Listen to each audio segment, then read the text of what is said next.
Even though one of the greats just left the division, the NFC South is still looking like it's going to be one of the most interesting quarterback dynamics we've seen in the past 20 years. Every single team has a story to tell. Every quarterback is on a redemption arc or is trying to repeat or is trying to redeem himself. And that is what makes this division so interesting this is the most important position in football. And to watch it unfold the way it is going to unfold, I'm more than excited to watch what happens. You've got a second chance for a failed star. The number 1 overall draft pick, Jameis Winston in 2015, failed to live up to the hype and honestly just kind of stumbled into nothingness for Tampa Bay. He leaves and goes to the Saints and sits behind Drew Brees, one of the best ever, and he learns, and hopefully we'll see if he learned enough to change his game. The man that replaced Jameis Winston, Tom Brady, is almost undoubtedly the greatest of all time. He just won a Super Bowl. At this point, he's just looking to add to his already incredible resume, and we'll see what he does with the Tampa Bay Buccaneers. The Carolina Panthers have added Sam Darnold. He has a new home to hopefully change the path of his career, and maybe, just maybe, he can prove that what we saw in college wasn't just college. He can maybe still produce on an NFL level. We've yet to see it, but I think that the Panthers are a great starting place for Darnold. There's a lot of good pieces around. And then finally, a quarterback who has kind of stumbled into nothingness after some of the greatest seasons he'd ever played in his career. An MVP winning season, a Super Bowl appearance, to where that Super Bowl appearance kind of was the beginning of the end for this quarterback. Matt Ryan is only looking to add to his resume, but it's not just to add on to it, he wants to leave a lasting impact on the NFL. So, I've already talked about Jameis Winston a lot. If you've seen my past video, you'll know my thoughts on Jameis. I will put the link right here if you haven't seen it yet. I love Jameis. I think that he has a ton to prove, a ton to show, and I do think that his mindset has changed, and his love for football is still 100% there. That is what I worry about the most when quarterbacks start to fall out of what they were before, and Jameis never lost his love for the game, and that's what's kept him into a motivated state for the past, 2 years since he was the starting quarterback for Tampa.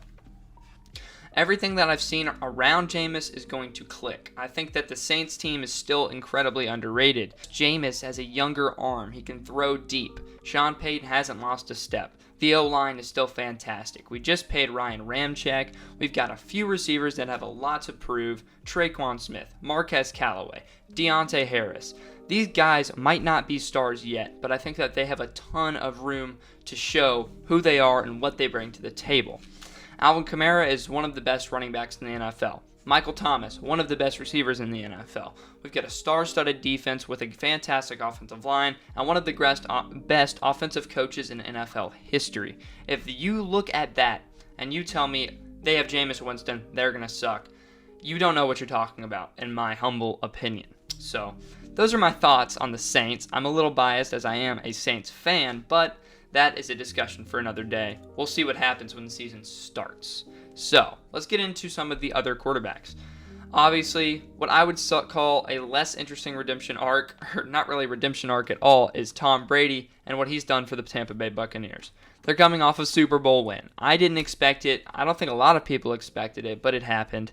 And honestly, it gave me a lot of respect for Tom Brady. I've always kind of been a Tom Brady hater, per se. I don't like seeing the same guy winning over and over again. But when he left the Patriots and went to the Buccaneers in honestly an unfiltered situation, a situation where not many knew what was going to happen, he turned it around for them. And do I think that his defense kind of helped him a lot? Yeah, they did. Do I think that the pieces he had on offense helped him a lot? Yes, of course they did.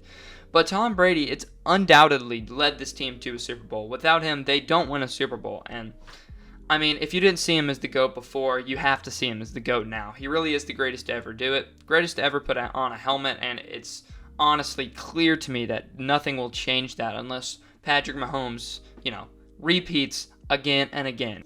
Tom is going to come back. He's already said a lot that, his years are winding down and age is starting to catch up to Tom. Yeah, you can eat as much green stuff as you want, but I don't think you're superhuman, and I think that eventually age is going to catch up to you. How old is Tom? 42, 43? he's getting up there, and I think that the next few years we're going to start to see a decline. I do think that Tom will probably retire before we see him play really bad football, but that is only going to be shown with time, and we will see what happens when we get there. I think that the Buccaneers are, they're a good team to pick if you're betting on Super Bowl odds. They're a good team with a great defense, only great offensive weapons. Tom Brady brought everything together for them. And honestly, as long as he's on the team and as long as nothing changes, they're going to be a good team, and that is clear. Next up, let us move on from the Buccaneers. Let's go to the Carolina Panthers, and what is a very odd situation for them. Obviously, Ron Rivera left 2 years ago. They lost one of the greatest linebackers in franchise history, Luke Kuechly, just 2 years ago. A lot has fallen out of place for the Panthers in what otherwise would have been looked at as a solid team. This team has a lot of questions. Obviously, the biggest question is their quarterback, Sam Darnold. They traded for him. I think it was like a 5th-round pick or something. I don't really remember, to be honest. Sam Darnold has a lot left to prove. Being coached by Adam Gase shouldn't count towards your NFL resume. People shouldn't look at that and be like, oh yeah, that's your fault. Obviously, there are some things that Sam Darnold failed to do that I'm sure Adam Gase had no part in. But Adam Gase didn't help him at all. Being on the New York Jets didn't help him at all. There's a lot to be said about the situation Sam Darnold was put in from the first moment he stepped on the field. I don't think that the Panthers' offensive line is great. That can change, and I think that will change coming this next season. We'll see what Sam Darnold can do, but it's undoubtedly, in my opinion, his team now is better than any team he's ever been on in his NFL career. And that is going to be shown this season. I think he will redeem himself. I'm really excited to see what he does.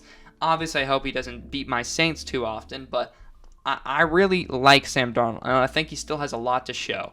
And I think that's, being on the New York Jets it could have been the downfall of his career. This is, a once-in-a-lifetime opportunity for him to get his career back on track. Last but not least, we will talk about the Atlanta Falcons and Matthew Ryan. Matt Ryan has been, honestly, a quarterback a lot of people, I wouldn't say have forgotten about, but he isn't a quarterback that is in a lot of NFL media. People don't talk about him as much as they used to. Obviously, he hasn't won an MVP recently. He didn't go to the Super Bowl recently. What happened to Matt Ryan's career is he blew a 28-3 lead in the Super Bowl, and he never recovered, and that is sad. He just lost his, number one receiver, one of the best receivers ever, Julio Jones. His defense has failed to do anything but, all they do is decline every year in health and player and personnel. I don't think that their coaching staff is great. I think that, the running back situation there is pretty horrible, and they don't have the best offensive line. There isn't a lot to say for the Atlanta Falcons, but Matt Ryan is not a bad quarterback. Do I think he's going to carry this team to a playoff appearance? No, I don't. I don't think that this team is going to be fantastic, but I do think that they can be overlooked. There's a lot of injuries that have happened to them over the years, and they're finally looking to be a little healthier than they have been in the past. They've got a new coach in Arthur Smith, who I know a lot about because I live in Nashville and I go to a ton of Titans games. Arthur Smith is a talented offensive play caller. Do I think he's got it made out as a head coach in the NFL? Not necessarily, but I'm not going to rule him out just because I've seen some iffy play calls from him in the past. I think that with a good assistant staff and with good players around him, I think Arthur Smith is going to be able to develop this team into a good young core that he can draft and, maybe make some big trades. They're going to have a good draft pick this year, but only time will tell what happens in the future. So, that is going to be it so far. I think that I'm more than excited to see what happens with this entire division. I think it's a very underrated storyline in the NFL. And, obviously my Saints, I hope that they can lead. I hope Jameis can finally get us a Super Bowl. I don't want to blame our past woes on my favorite player ever, Drew Brees, but, his arm hasn't really been doing him a lot of help recently. So, with that said, thank you so much for watching. This has been AP Sports, and we'll catch you next time. Peace.